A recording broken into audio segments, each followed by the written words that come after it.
This video will tell you about 3 such incidents which will send shivers down your spine after watching them. If you are new to the channel, then please like the video and subscribe to the channel. This happened back when I was working the night shift as a manager at a warehouse in Washington County. Most nights, I wouldn't clock out until around 3 in the morning. I lived just outside Forest Grove, in an old settlement area, and the fastest way home was through Route 47. That road runs right along the edge of Henry Hagg Lake, with thick pine trees on both sides, so dense that even during the day, sunlight barely makes it through. That night, it was raining the way Oregon is famous for. Heavy, cold rain that blurs everything in sight. The wipers on my old Chevrolet were working at full speed, but it still felt like there was a wall of water across the windshield. Then suddenly, as I rounded a bend, my headlights fell on someone standing by the side of the road. Right at the edge, where the forest begins to swallow the pavement, a girl was standing there. She was wearing an old yellow slicker raincoat, completely soaked. I remember thinking, how could anyone be out here on foot at this hour? There isn't a house or a gas station for miles on that stretch of road. Out of basic human decency, I slowed down and pulled over a little ahead of her. I glanced at the side mirror. She wasn't moving, just standing there, staring toward the road. Then, very slowly, she started walking toward my car. I couldn't hear her footsteps at all, just the steady roar of the rain. Without making eye contact, she opened the back door and slid into the rear seat. The atmosphere inside the car changed instantly. The cold rain was outside, but inside the cabin, it suddenly felt like I had opened a door to the Arctic. I could actually see my breath fogging in the air. I looked at her through the mirror and asked, "Are you okay? Where can I drop you off?" She didn't answer. Her face was hidden behind wet, tangled hair. She simply lifted one pale, freezing hand and pointed ahead, toward the Scoggins Valley Bridge. I figured maybe she was in shock, unable to speak. So I put the car in gear and started driving. As we approached the deepest part of the lake, the radio suddenly erupted into strange static and hissing sounds. I tried to turn it off, but the button felt stuck, like it wouldn't move. I glanced at the rearview mirror again, and that's when my blood ran cold. In the mirror, I could see the back seat. I could see dark water stains soaking into the fabric, but there was no reflection of her. The seat looked completely empty in the mirror. Yet when I physically turned around and looked back, she was sitting right there. Still, silent, like stone. Then I heard it, a cold, whispering voice. "Right here. This is the place." I slammed on the brakes. The car skidded slightly before stopping at the edge of the road. My hands were shaking. I gathered the courage to turn around and tell her she could get out. But the back seat was empty. Completely empty. The door was closed.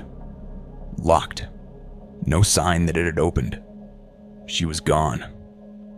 All that remained was a deep, wet stain on the seat, and a faint smell, like lake water, rotting earth, and old moss.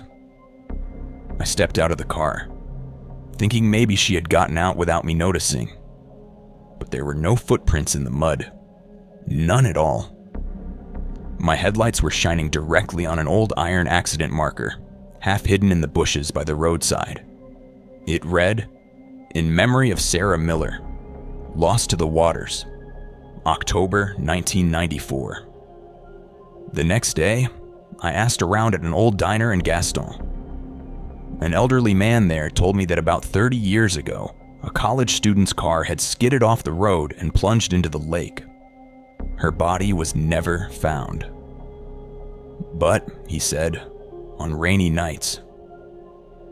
People still see her on Route 47, asking for a ride. I changed my route home after that night, permanently. But even now, whenever it rains, a damp stain appears on the backseat of my car. Of West Texas, especially along Route 90 of West Texas, especially along Route 90, is one of the loneliest places on Earth. For miles and miles, there's nothing but desert, scattered brush, and an eerie kind of silence that presses in on you. It was around 2:30 in the morning, and the headlights of my 18-wheeler were slicing through the darkness. I was feeling a little tired, so I figured I'd stop at the next rest area and grab some coffee. That's when I happened to glance at my side mirror. There was a light behind me. At first, I assumed it was just another vehicle, but something about it felt wrong. The light was red, not dim red, but a deep blood-colored red. It didn't look like a car. It looked more like an old motorcycle riding directly behind my truck. I picked up speed, went from 70 miles per hour to about 85. But that red light stayed exactly the same distance behind me. It didn't try to overtake me. It didn't fall back. And the strangest part? There was no sound. Out in that open desert, you can hear an old engine roaring from miles away. But there was nothing. Just the steady hum of my truck's tires against the asphalt. For nearly 40 minutes, that red shadow followed me. My mind started racing. I thought maybe it was some kind of prank. Or worse, maybe a robber waiting for the right moment. Then I saw a railroad crossing up ahead. And just my luck, the gates were down. A freight train was passing through. I had no choice but to stop. My heart was pounding hard in my chest. I checked the cabin locks and looked in the mirror again. The motorcycle had pulled up directly behind my truck. Its red light flooded my entire cabin, bathing everything in a crimson glow. I gathered my courage, grabbed my tire iron, and opened the driver's door. I told myself this ends now. But the moment I walked to the back of the truck, my breath caught in my throat. There was nothing there. The road was completely empty. No motorcycle. No rider. Not even tire tracks in the desert dust. I looked around in every direction. For miles, there was nothing but black desert and cold wind. I turned back toward my truck. That's when I saw it. On the rear iron bumper and the cargo door, there were 2 burned handprints, seared into the metal, as if someone had been hanging onto the back of the truck. The marks were still faintly glowing, and there was a strange smell in the air, like burned skin.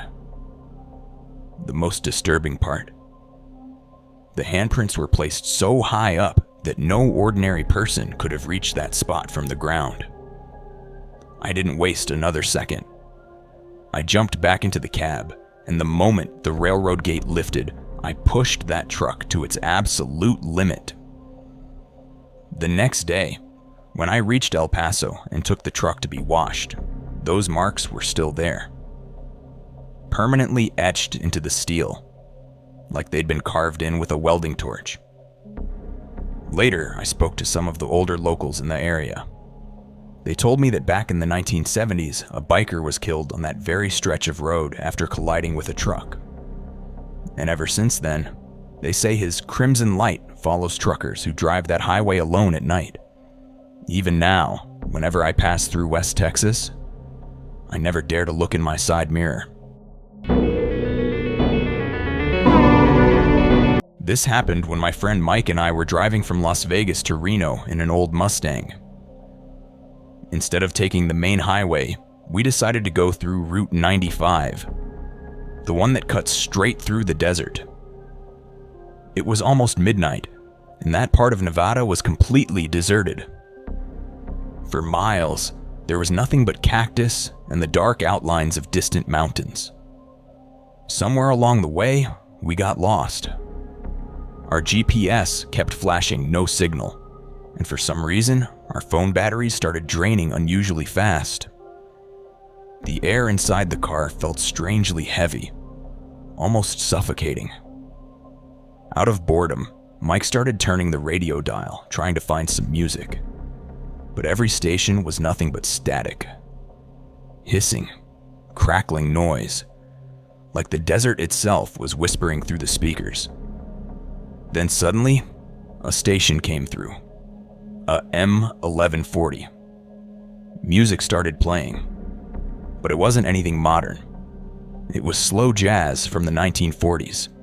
The sound kept glitching and warping, like an old gramophone record struggling to spin properly.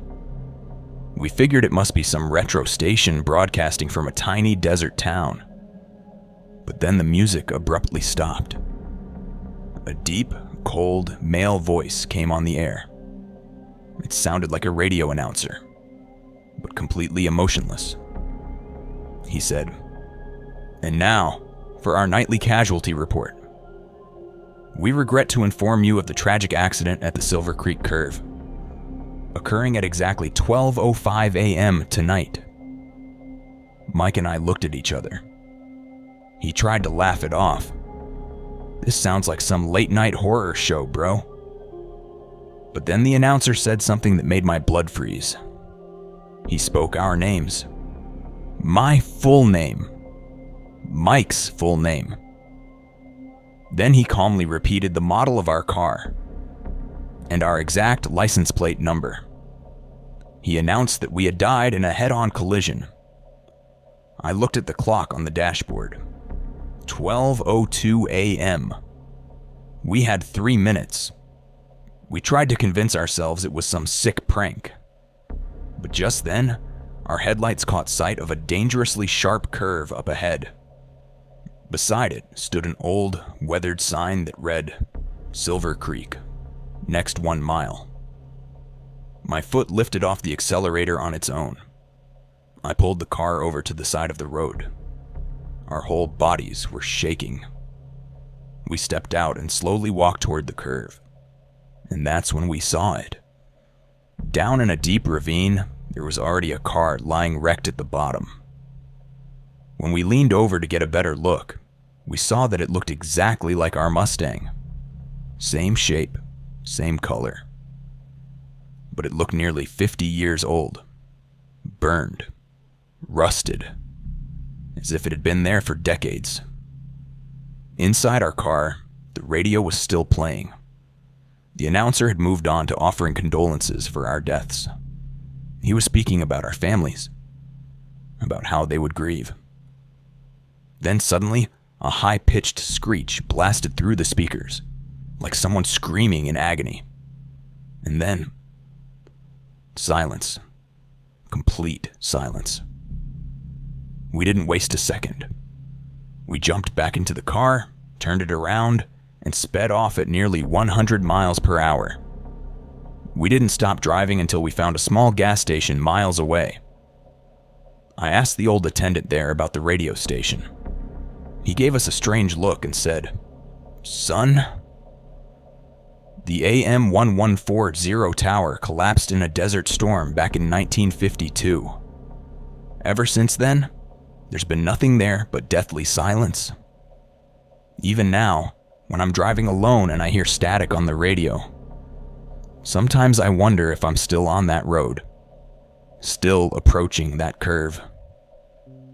And somewhere, in the dark, that announcer is still reading my name.